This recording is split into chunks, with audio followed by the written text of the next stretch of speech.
Hello friends, welcome back to wow flavours.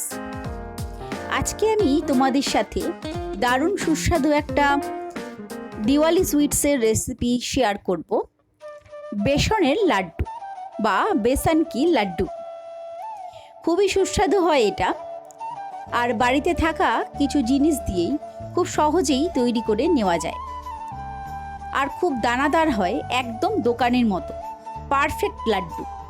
আমি যে সমস্ত টিপস বা ট্রিক্সগুলো বলে দেব সেগুলো ফলো করে যদি লাড্ডুটা তৈরি করো তাহলে একদম পারফেক্ট লাড্ডু তৈরি হবে। তাহলে ভিডিওটা স্কিপ না করে পুরোটা দেখার রিকোয়েস্ট রইল। তাহলে বুঝতে পারবে কিভাবে তৈরি করেছি আমি এই দারুণ সুস্বাদু বেসনের লাড্ডু। নিয়েছি 2 কাপ রেগুলার বেসন, ছেঁকে নিয়েছি, আর নিয়েছি 1 কাপ চিনি। এই বেসনের লাড্ডুতে চিনি গুঁড়ো ব্যবহার হয় না, তৈরি করে নিতে হয় তাগার। কি করে তাগার তৈরি করতে হয় সেটাই তোমাদের সঙ্গে শেয়ার করছি। একটা কড়ার মধ্যে 1 কাপ চিনি নেব, তার মধ্যে দিয়ে দিলাম 1/4 কাপ জল। লো ফ্লেমে কন্টিনিউয়াসলি নাড়াচাড়া করে নেব, করে একটা ঘন শিরা তৈরি করে নেব। নাড়াচাড়া করা বন্ধ করে দিলে কিন্তু চিনিটা ক্যারামেলাইজ হয়ে যাবে। আস্তে আস্তে দেখবে চিনির শিরাটা ঘন হয়ে আসছে, কিন্তু মনে রাখবে এটা লো ফ্লেমেই করতে হবে। দিয়ে দেব 1 টিস্পুন ঘি। ঘি দিলে তাগারটা খুব ঝরঝরে হয়, দানা বেঁধে যায় না। অনেকটাই ঘন হয়ে এসছে, অনবরত নাড়াচাড়া করব। গ্যাসের ফ্লেমটা অফ করে দিয়েছি, নামিয়ে নিয়েছি নিচে, আর কন্টিনিউয়াসলি এইভাবে নাড়াচাড়া করে যাব।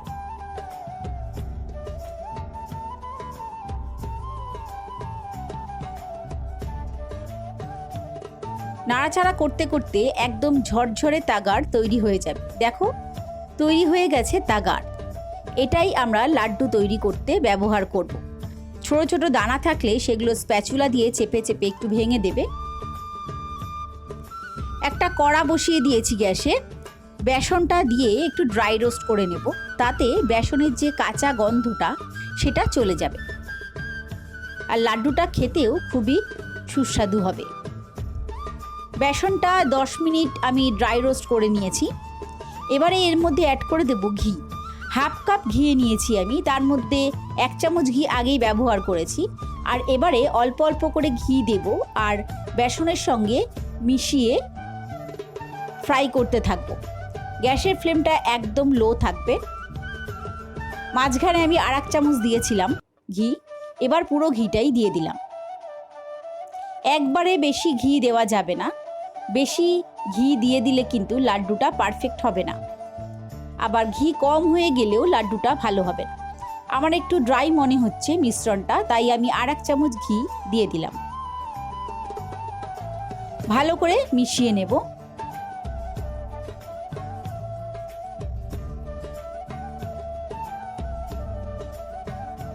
সুন্দর একটা গন্ধ বেরিয়েছে ডোটা থেকে।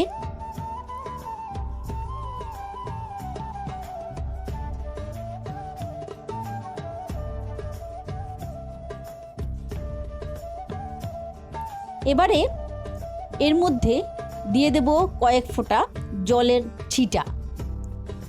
এতে বেসনটা একটু ফুলে উঠবে আর সুন্দর দানাদার তৈরি হয়ে যাবে। এটাও কিন্তু একটা টিপস। দেখেই বুঝতে পারছো কতটা দানাদার তৈরি হয়েছে বেসনটা। একদম ফ্রাই করা হয়ে গেছে। গ্যাসের ফ্লেমটা অফ করে দেব, আর একটা থালার মধ্যে নামিয়ে নেব। একটু ঠান্ডা করে নেব, বেশি ঠান্ডা করব না। একদম ঠান্ডা করলে কিন্তু লাড্ডুটা তৈরি করা যাবে না, হাত দিয়ে ধরা যাবে, এতটাই ঠান্ডা করে নেব। এবারে এর মধ্যে মিশিয়ে দেব তৈরি করে রাখা তাগার, 1/4 টিস্পুন ছোটো এলাচের গুঁড়ো, আর দিয়ে দেব জায়ফল। 1 টুকরো জায়ফল নিয়েছি আমি, একটু গ্রেটার দিয়ে গ্রেট করে দেব। 1 পিঞ্চ মতো দিয়েছি। তোমরা চাইলে জায়ফলটা ব্যবহার নাও করতে পারো, এটা পুরোপুরি অপশনাল। আর দিয়ে দেব 2 টেবিল স্পুন চপড আমন্ড। এটা আমি একটু ড্রাই রোস্ট করে রেখেছিলাম, সেটাই এখানে দিয়ে দিলাম। তোমরা তোমাদের পছন্দ মতো ড্রাই ফ্রুটস এখানে ব্যবহার করতে পারো, বা ড্রাই ফ্রুটস ব্যবহার না করেও লাড্ডুটা তৈরি করতে পারো। খুব ভালো করে হাতের সাহায্যে মিশিয়ে নেব। দেখো মেশানো হয়ে গেছে। এবারে লাড্ডুটা তৈরি করে নেব।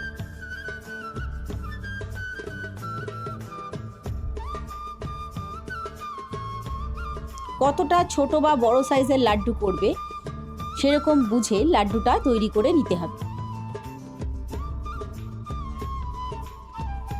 এইভাবে আমি সমস্ত লাড্ডুগুলোই তৈরি করে নেব। খুবই সহজে তৈরি হয়ে যায় এটা। তোমরা অবশ্যই এই উৎসবে বাড়িতে ট্রাই করো বেসনের লাড্ডু। আশা করি রেসিপিটা তোমাদের ভালো লাগবে।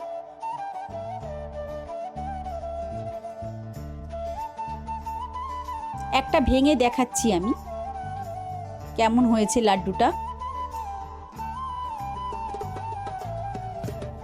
বুঝতেই পারছো কতটা দানাদার তৈরি হয়েছে।